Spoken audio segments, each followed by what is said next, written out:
want to call up our friend Darlene Walley, the PhD and CEO of Next Life Sciences, who leads, yes. She leads the development of Plan A, the first long-acting, non-hormonal, fully reversible male contraceptive. Yes. Under her leadership, Plan A has advanced into clinical trials in both Australia and Canada and will soon enter trials in the US, positioning it to become a groundbreaking new option that redefines the future of family planning. And then we have Doug Boneparthe working his way up here. Yeah, take that.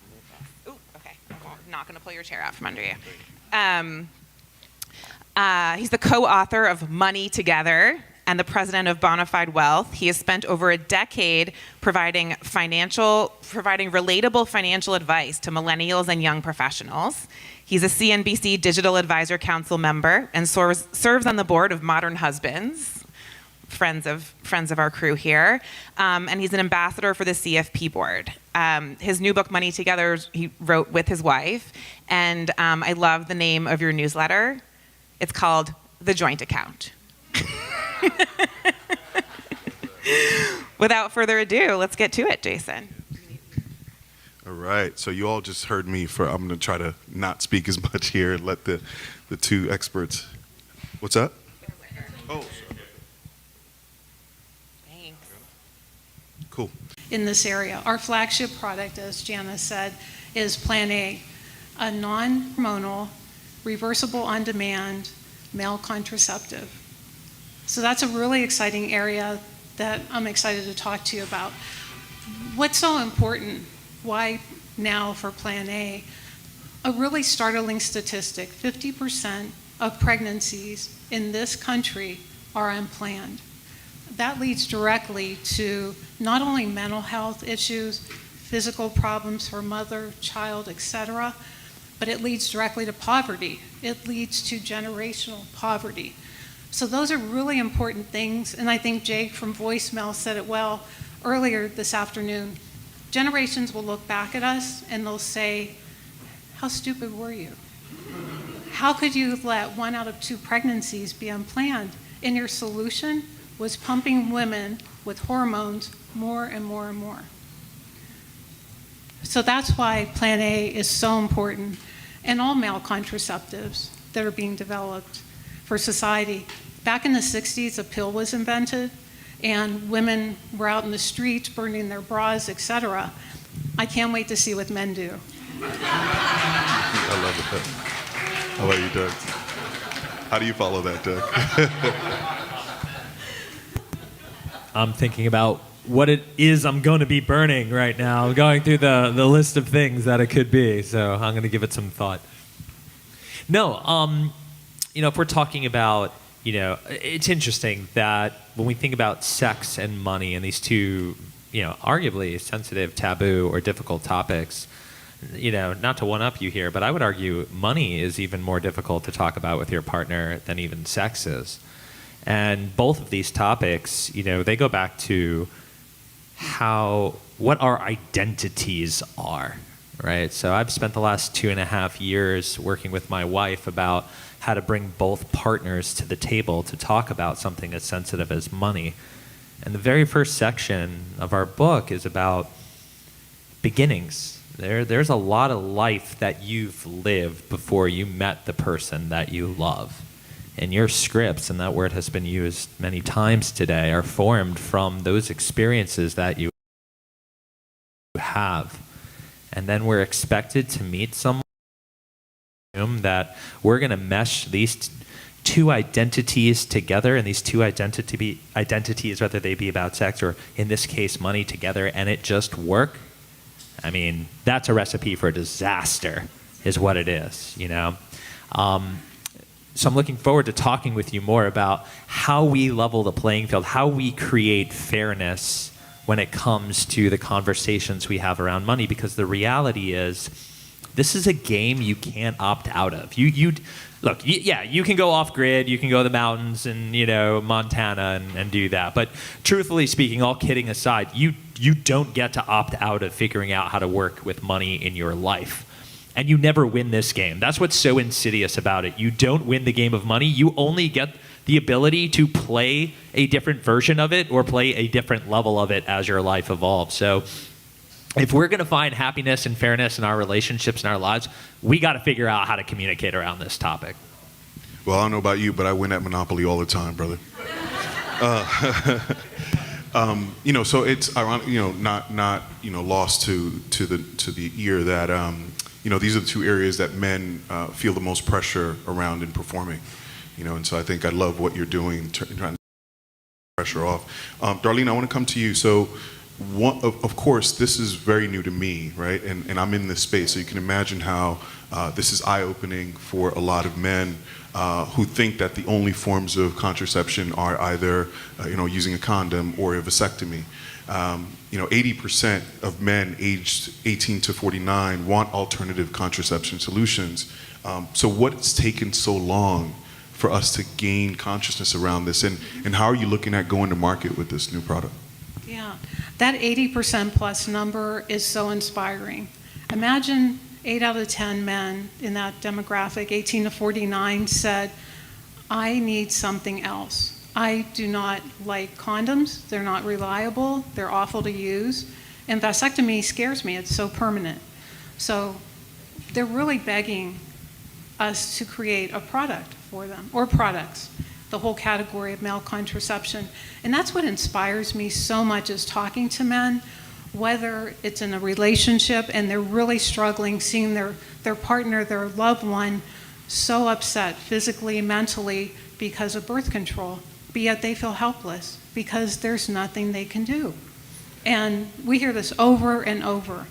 And I think, my generation, to be honest with you, the men felt contraception, that's a women's job. Women love doing that. They have it under control. I had an investor tell us that, and we were bold enough to say, are you in a relationship? Can you please, and we went further. We said, can you get her on the phone? And she said, I hate birth control. All my friends hate birth control. So it was a real eye-opener, for that man. And so, a lot of things, as you asked, are coming together. There's a regulatory environment in this country where the fear of pregnancy is so high in their 20s to get vasectomies. Vasectomies, for those of you who don't know, are very difficult to reverse if a man changes his mind. It's a 3-hour process, 50% chance of success, and over $10,000. So it's really not for everyone. But they're so afraid of pregnancy, and they feel that's the only option. The other big thing is socially. I'm inspired by men wanting to be partners, wanting to be, fully engaged in a relationship and family planning. There are men who just want reproductive autonomy, like women have had. So it's all those things coming together, that really are making this the right time for a product like Plan A. The science is now at a stage where it's making it very possible to get these products on the market. As was mentioned, we've been doing clinical trials around the world, and we have plans to continue. But it's really what I'm learning from all of you, how to best speak to men. Surprisingly, we have 50,000 men who have come to our website, trials, or wanting Plan A so desperately. So there is a great need for it, but it's really important to talk correctly to men, young men, men that aren't so young. And also, the other element are the physicians. Physicians ask women all the time, what's your birth control plan? Do they ever ask men that? Of course not. Do men 18 to 49 see a urologist? Probably not. Not till they have kidney stones, prostate issue, or maybe they want a vasectomy. So right now we're talking to doctors, and the doctors love these products. They really see a need for it. They don't need to be convinced. They can't wait till it's ready. So we're making it very easy for doctors, and that's our commercialization plan. Not only to educate men of the benefits of a product like ours, but also to educate the doctor and train the doctor to be an ambassador. And Darlene, this is just a question to throw a curveball at you, because it just came to me as I was listening to you. How do you get over the safety conversation? Sort of, men are already resident to go to a doctor and sort of medication. How do you get over that as it relates to explaining the benefits of this product? Yeah, great question. So men right now that we've been talking to have concerns about taking pills. A lot of consumers, surprisingly to me, and I was at Procter & Gamble, so BBDO is very familiar to me. Yes. I grew up in the consumer product arena. So men, because there's so many direct-to-consumer ads on television and they see all the side effects, they've jumped to the conclusion that all pills have side effects. Our product is a medical device. It's inserted. It's a hydrogel, so it's very inert. So we really can get beyond the safety issue. Getting a man into the doctor's office is something that we feel there are a lot of men already who want to do this because they want to help their partner. They want to not make every woman pregnant that they come encounter with. But, again, there will be a barrier to getting men to go into a urologist or a family practitioner that we've trained and to have, their male contraceptive, which can be easily reversed. Ours just, in an instant, can turn into a liquid that goes out of the body. So it's not anything like a vasectomy reversal.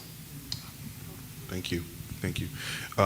So Doug, 100% of people have big feelings when it comes to talking about money, especially when it's in a relationship, for example.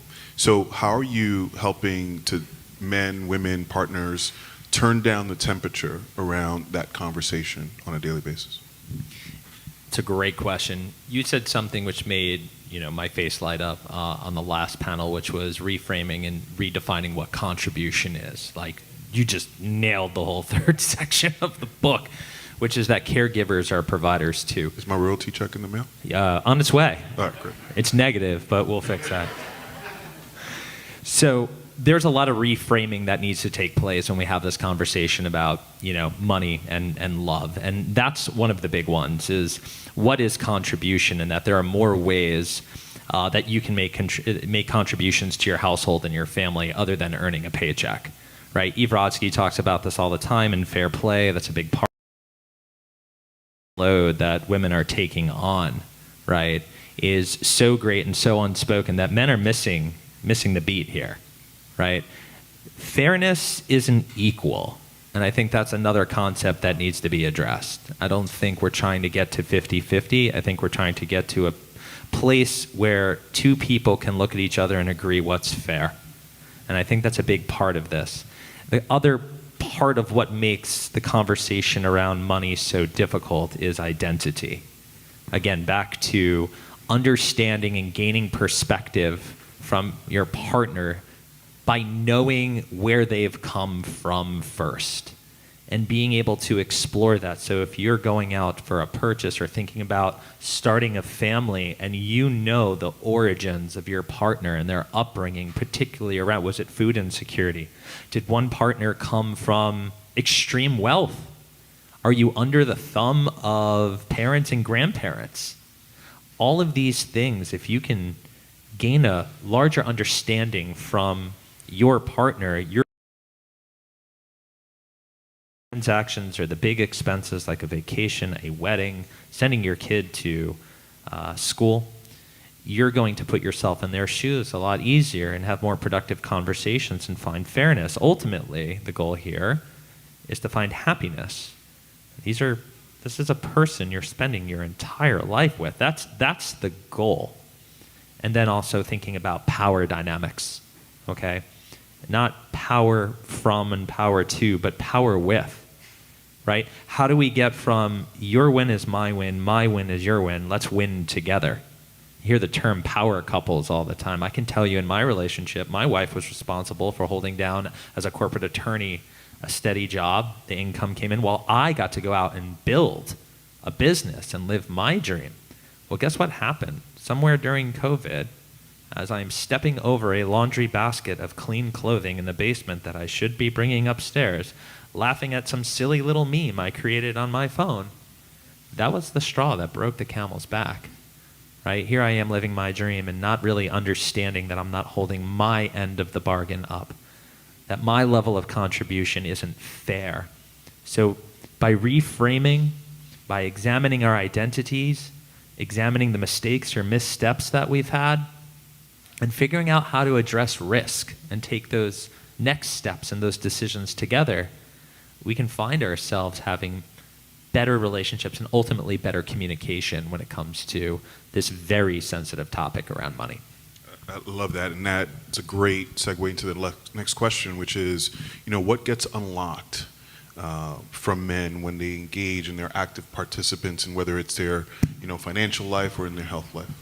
Yeah, so Both of you guys. The standard trope here is that, and typically you'll see statistically that, men run the finances in the household, and they're the ones that are earning, and women are at home doing the domestic stuff. I mean, this is like as cheesy, classical, boomer talk as you could possibly get. No offense to the boomers in the crowd. And to be able to bring that to where we need it to be today requires us to have the examination of ourselves first, and then each other to get closer to that level of fairness that we need to have. So to unlock that is first and foremost a willingness to want that. Like in anything filed under self-help, whether it's your mental health, physical health, or financial health, there has to be a willingness to actually do that. And if you can get to that, then you can walk through the door and start to improve your life financially. And men need to understand that women want to be at the table. Women need to tell men that they want to be there, and what they need to figure out is what's the approach to get people participating. So men, if you're going to sit down with a spreadsheet of budget, net worth table, that is the worst way that you can begin that conversation. Hey honey, come in here, let's take a look at these numbers. Instead, why don't you focus on, hey, that thing you talked about last week, that vacation we want to go on, you want to talk about how we get there? Yeah, it comes to the table. I know my wife would jump to the table to figure out, how we do this goal that we want, this experience that we want for our family, and then I can say, awesome, let's do that together. By the way, would you look at some numbers with me so we can figure out how we make that happen? All of a sudden, I have that buy-in. And I think lastly, and I'm taking a lot of time here, is meeting your partner where they're at, understanding how I had a couple in the book that they were unable to get anywhere in the conversation around money until such time as they brought out a whiteboard to start drawing, because one of the spouses, that's the way they learn. That's the way they figured that part out. So I think that's probably more of the lock and key than anything, is meeting your partner where they're at. It's ironic to hear that men are welcoming women to the table to talk about finance. And in our case, women are at the table welcoming men to participate in birth control. So it's going to be such a new world when this product and the other products being developed as male contraceptives as well hit the market somewhere in the next 2 to 5 years. We'll be seeing a lot of options for couples and individuals. So it's really going to unlock freedom of women not to have to carry that burden they've always had to carry, freedom of men to have reproductive autonomy. I think it'll be a very different world, and I'm excited about it. I love that. Thank you. So in closing, the bottom line and sort of the common theme that I'm hearing is that men need more opportunities to plan for themselves, for their families, and to do so in partnership and in non-partnership as well, in non-hierarchical ways, right? Really inviting the conversation, right? Inviting their partners to the table. Are there any parting thoughts as we prepare to break on this panel? Thank you. Yes, we have a table here. My head of marketing, Blake Lopez, and myself will be. Amazing. Thank you, guys. Appreciate it.